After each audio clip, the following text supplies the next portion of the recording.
एक समय की बात है, एक छोटे से गांव में राम और सीता नाम के कपल रहते थे।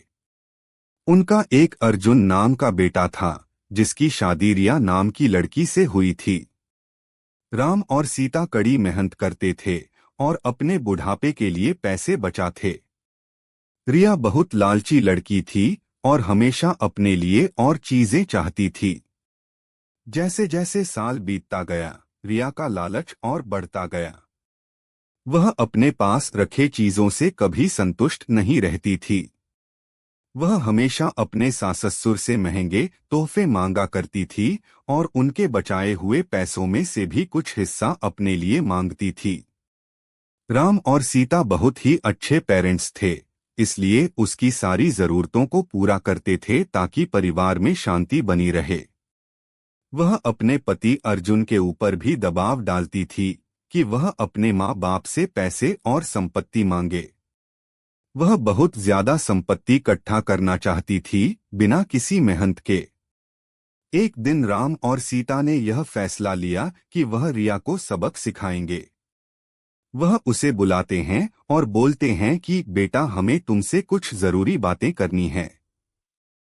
हमने यह फैसला लिया है कि हम अपनी जायदाद का कुछ हिस्सा अपने बच्चों में बांटेंगे और उसका कुछ हिस्सा तुम्हें भी देना चाहते हैं। रिया खुशी से झूम उठती है क्योंकि वह हमेशा से यही चाहती थी। लेकिन राम और सीता के मन में कुछ और ही चल रहा था। उन्होंने एक पत्थरों से भरा हुआ बैग उसे दे दिया और बोला, बेटी, यह तुम्हारे हिस्से की संपत्ति है। रिया उस बैग को देखकर गुस्सा हो गई।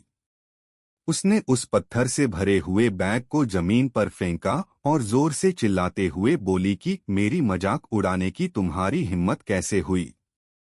मुझे पैसे चाहिए, ये पत्थर नहीं।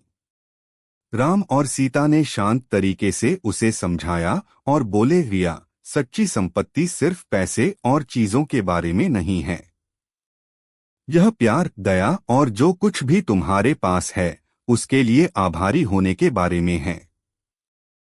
हमने हमेशा तुमसे प्यार किया है और तुम्हारी देखभाल की है, और यह पैसों से भी अधिक कीमती है। रिया को एहसास हुआ कि वह लालच में कितनी अंधी हो गई थी। उसको अपने किए गए बर्ताव के लिए पछतावा होने लगता है।